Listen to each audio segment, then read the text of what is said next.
मुख्यमंत्री विष्णुदेव साय ने चिरमिरी दौरे को लेकर कांग्रेस ने तीखी प्रतिक्रिया दी है। कांग्रेस नेताओं ने आरोप लगाया है कि मुख्यमंत्री के आगमन के बावजूद चिरमिरी को कोई बड़ी विकास सौगात नहीं मिली, जबकि शहर आज भी बुनियादी सुविधाओं, शिक्षा, रोजगार की भारी कमी से जूझ रहा है।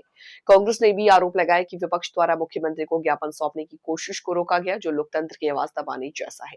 कांग्रेस ने ज्ञापन के जरिए कई मांगे रखी, जिनमें चिरमिरी की पर्यटन स्थल के रूप में विकसित करना, 10 नए शासकीय कार्यालय खोलना, रेल कनेक्टिविटी और नए महाविद्यालय शामिल है। बीएड कॉलेज की मांग पर खास जोर दी गई। कांग्रेस ने सबसे गंभीर मुद्दा बताते हुए कहा कि चिरमिरी में आज तक बीएड कॉलेज नहीं है, जिससे स्थानीय छात्र छात्राओं को मजबूरी में दूसरे शहर के लिए जाना पड़ता है। गरीब मध्यम वर्गीय परिवारों का ये भारी बोझ बन जाता है, क्योंकि बाहर पढ़ाई के लिए 50,000 से 1 लाख रुपए तक का खर्च करना पड़ता है। झूठे आश्वासन, सभी जनप्रतिनिधियों के बड़े बड़े दावे झूठे साबित हुए हैं। कांग्रेस ने नगर निगम पर भी कुछ खास ठेकेदारों के कब्जे का आरोप लगाया और कहा कि 3 करोड़ रुपए का मंगल भवन निर्माण भी अब तक ठप है, जो आने वाले समय में जन आंदोलन अगर पूरी नहीं होती है तो जन आंदोलन किया जाएगा। बताएंगे। देखिए, आज का प्रेस वार्ता मुख्य 2 विषय पर रखा गया था। पहला तो जो मुख्यमंत्री जी का आगमन चिरमिरी में हुआ, उसमें कोई भी बड़ी सौगात हमारे शहर को विकास की नहीं मिली, और दूसरा जो विपक्ष के लोग हम लोग ज्ञापन देने अपने प्रतिनिधिमंडल के साथ जाना चाहते थे, तो उसको हमको पुलिस प्रशासन के द्वारा जबरिया रोका गया। ये दोनों विषय पर आज की प्रेस वार्ता थी। आज मुख्यमंत्री जी का दूसरा आगमन था। चिरमिरी में पलायन की समस्या है, चिरमिरी में रोजगार की समस्या है, चिरमिरी को पर्यटन स्थल दर्जे की देने की बात की जाती है, चिरमिरी में ट्रेनों की समस्या है, सड़क खराब है, पानी खराब है। ये सारे विषयों में जब हम जाना चाहते थे, जिला अस्पताल की हालत बद से बदतर है, चिरमिरी में नवीन महाविद्यालय जो खोलने की हम प्रयास कर रहे थे, उसके लिए ज्ञापन देने रोका जाना है। ये सरकार का डर दिखाता है, और ये दिखाता है कि सरकार ने पिछले 2 साल के कार्यकाल में कोई भी काम नहीं किया। नहीं तो इस डर से हमको रोकते नहीं। और जो मुख्यमंत्री जी आए थे, वो रोड नाली पुलिया का जो भूमि पूजन किया गया, उनका जो स्तर है वो ये महापौर स्तर का कार्य था, पार्षद स्तर का कार्य था। वो मुख्यमंत्री थी, जनता को बड़ी उम्मीदें थी कि चिरमिरी शहर के लिए कोई बड़ी घोषणा होगी, चूंकि 13,000 की लीड यहाँ से मिली थी विधानसभा में, लेकिन कुछ भी नहीं हुआ। बहुत दुर्भाग्यजनक था। आने वाले समय में हम धरना प्रदर्शन आम सभा के माध्यम से जनता तक बात पहुंचाएंगे, और जरूरत पड़ी तो चक्का जाम और आंदोलन भी करेंगे। हमारे आदरणीय प्रशासन के द्वारा कि आप आइए ब्लॉक कांग्रेस कमेटी के अध्यक्ष के तौर पे और उस कार्यक्रम में शरीक होइए, लेकिन जब शहर के विकास की हम वहां पर एक ज्ञापन देना चाहते हैं कि जो मुख्यमंत्री जी और यहाँ के लोगों को नहीं दिख पा रहा है, यहाँ के स्थानीय जनप्रतिनिधि को, मंत्री जी को, महापौर जी को, तो हम उस पर ध्यान आकर्षित करें। और ये ज्ञापन में हमारे जो विषय है, मैं आपको ध्यान आकर्षण कराना चाहता हूँ। तो एक बहुत बड़े विषय नहीं थे।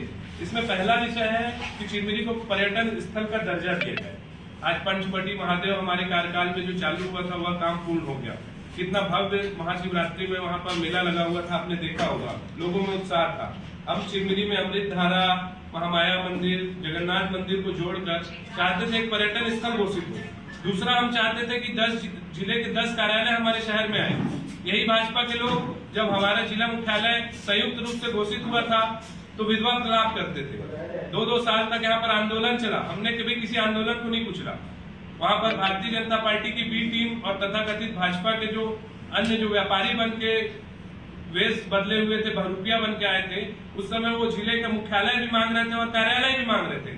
आज उनके मुंह में दही जम गया। आज वो चू से चा नहीं कर रहे कि वो आए और कम से कम माननीय मुख्यमंत्री जी को एक झूठ ज्ञापन दे के ही ये शो करें कि हम चिरमिरी का भला चाहते हैं। आज के चिरमिरी बंबई बन गया कि चिरमिरी रायपुर बन गया, कि आज चिरमिरी का विकास बहुत ज्यादा हो गया कि आप ज्ञापन देना तक जरूरी नहीं समझ रहे। तो ये दुर्भाग्य हमारे क्षेत्र का कि यहाँ दोहरे चरित्र के लोग हैं बहुत सारे, और जो समय समय पे चिरमिरी के प्रेमी बन जाते हैं, और जैसे ही उनकी सत्ता आती है वो मलाई सत्ता की खाने में व्यस्त हो जाते हैं। तीसरा विषय था कि हमारे चिरमिरी में जो वर्षों पुरानी मांग रही है, पट्टा दिया जाए। हमारे कांग्रेस के शासन में 300 लोगों को पट्टा मिला। वह प्रक्रिया आगे भी बढ़ती, लेकिन सरकार बदल गई। आज पट्टे की पूरी कार्रवाई रुकी है। आज SCCL स्टे लगा रहा है हमारे विकास कार्यों पर। इन सब पर कौन बात करेगा? क्यों आज विकास के लिए हमको ज्ञापन देने से रोका जा रहा है? मैं चिरमिरी और बिलासपुर की जो ट्रेन है, आज हमारे चिरमिरी से राजधानी तक जाने के लिए कोई सुविधा नहीं है। आज उसके लिए मैं ध्यान आकर्षण मुख्यमंत्री से कराना चाहता था कि जो ट्रेन बिलासपुर में जाकर खड़ी रहती है 6 घंटे 8 घंटे, उसको आप दुर्ग तक, रायपुर तक आप भेजिए, जिससे कि कहीं ना कहीं हमारी जनता को लाभ मिले। आए दिन लोग सोशल मीडिया में और हमको व्यक्तिगत मिलकर ये बोलते हैं कि आप ट्रेन के लिए आप लोग कुछ करिए। जबलपुर अंबिकापुर ट्रेन हमारी नागपुर में हॉल्ट में नहीं होती। तो ये सब विषय हम चाहते थे। चिरमिरी में 3 महाविद्यालय नए खोले जाए। लॉ कॉलेज की घोषणा माननीय मुख्यमंत्री जी ने जिले में खोलने की थी, हम चाहते हैं वो चिरमिरी में खुले, उस पर कोई बात नहीं हो रही है। हमारे चिरमिरी में बीएड कॉलेज खुले, नर्सिंग कॉलेज खुले, उस पर कोई बात नहीं हो रही है। अंजन हिल कोयला खदान जो खुलने वाली है, ऐसी जानकारी मिल रही है कि ओपन कास्ट खुलने से बहुत सारे पेड़ों का नुकसान होगा, बहुत कम लोगों को रोजगार मिलेगा और बहुत जल्दी कोयला निकल जाएगा। हम चाहते हैं उसको अंडरग्राउंड माइनिंग के पहले तर्ज पर खोलने का प्रयास किया जाए, कम से कम 2000 लोगों को रोजगार मिले, जिससे पर्यावरण का भी संरक्षण हो।